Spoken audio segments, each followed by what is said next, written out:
उत्तराखंड में हुई जोरदार बारिश का असर उत्तर प्रदेश के मैदानी इलाकों पर भी पड़ा, क्योंकि नदियों के बढ़े जलस्तर ने यूपी के कुछ जिलों में हाहाकार मचा दिया। जिन जिलों पर नदियों का कहर टूटा उनमें मुरादाबाद भी शामिल।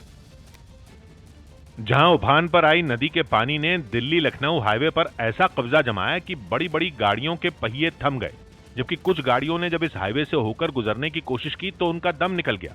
फिर भी कुछ ट्रक और बस वाले जान जोखिम में डालकर पानी से भरे इस हाईवे को पार करते दिखाई दिए, जिनमें एक बस पानी में पहुंचने के बाद खराब हो गई, जिसके बाद उसे कुछ लोगों ने धक्का देकर किसी तरह किनारे पर पहुंचाया। बताया गया कि रात 11 बजे के करीब हाईवे पर पानी ने कब्जा जमाना शुरू किया और सुबह होते होते इस हाईवे का एक बड़ा हिस्सा पानी में डूब गया। लोगों की लापरवाही और जल्दबाजी को देखते हुए वहां आनन फानन में कुछ पुलिस कर्मियों की तैनाती करनी पड़ी, जिन्होंने हाईवे पर बैरिकेड लगाकर रास्ते को बंद कर दिया, जिसके बाद सड़क के दोनों ओर गाड़ियों की कई किलोमीटर लंबी लाइन लग गई। हाईवे ही नहीं, नदी के पानी ने मुरादाबाद के कुछ गांवों में भी घुसकर तांडव मचाया। खेत खलिहान और पालतू जानवर कुछ भी इस पानी की मार से बच नहीं पाए। और खबर है कि कुछ गांवों में तो लोग जान बचाकर रात में ही सुरक्षित जगहों पर चले गए, क्योंकि कई लोग अभी इन गांवों में फंसे हुए हैं।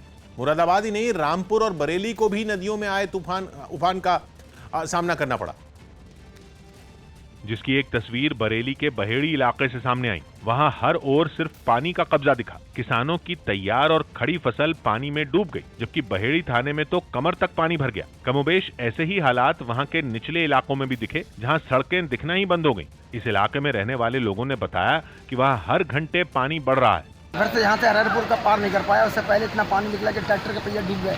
उधर पीलीभीत से भी कुछ ऐसी ही तस्वीरें सामने आईं। बताया गया कि उत्तराखंड के शारदा सागर डैम से पानी छोड़ने के बाद जिले के कुछ गांवों में बाढ़ जैसे हालात बन गए। लिहाजा इन गांवों में फंसे लोगों को बचाने के लिए फॉरेन एयरफोर्स के एक हेलीकॉप्टर को राहत और बचाव के काम में लगाना पड़ा। इस रेस्क्यू ऑपरेशन की जो तस्वीर सामने आई, उसमें यह हेलीकॉप्टर एक गाँव में फंसे लोगों को सुरक्षित जगहों पर पहुंचाता नजर आया। बचाए गए इन सभी लोगों को इलाके के एक स्कूल में रखा गया। वहाँ पे काफी भारी बारिश और अप्रत्याशित बारिश हुई, जिसकी वजह से वहाँ से जो डिस्चार्ज हुआ वो अप्रत्याशित मात्रा में हुआ। पीलीभीत के दूसरे इलाकों में भी ऐसे ही हालात दिखाई दिए। कहीं पुलिस चौकी में पानी घुस गया तो कहीं सड़कें तालाब में तब्दील हो गईं। जिसे देखते हुए पीलीभीत प्रशासन ने बाढ़ जैसे हालात का सामना कर रहे लोगों की मदद के लिए एनडीआरएफ और एसडीआरएफ टीमों को भी राहत के काम में लगा दिया। पहाड़ों पर हुई मूसलाधार बारिश से गंगा, घाघरा और शारदा नदी के जलस्तर में लगातार बढ़ोतरी देखने को मिल रही है,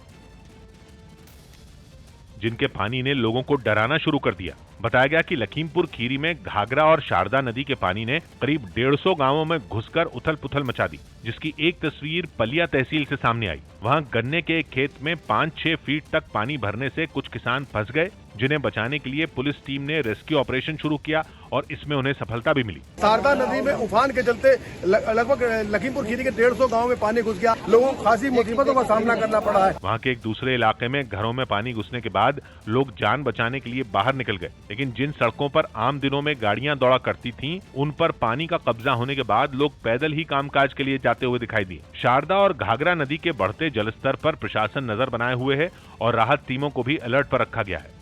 सौभाग्य की एक बात यह कि यूपी में 3 दिन की बारिश ने किसानों के होश उड़ा दिए, जिनकी आलू की फसल तैयार होने से पहले ही पानी में डूब गई, जबकि खेतों में धान की पकी फसल सड़ने की आशंका है। तो वहीं बारिश के साथ आई तेज हवा ने गन्ने को भी नुकसान पहुंचाया, जिसकी भरपाई होने की कोई उम्मीद नहीं है।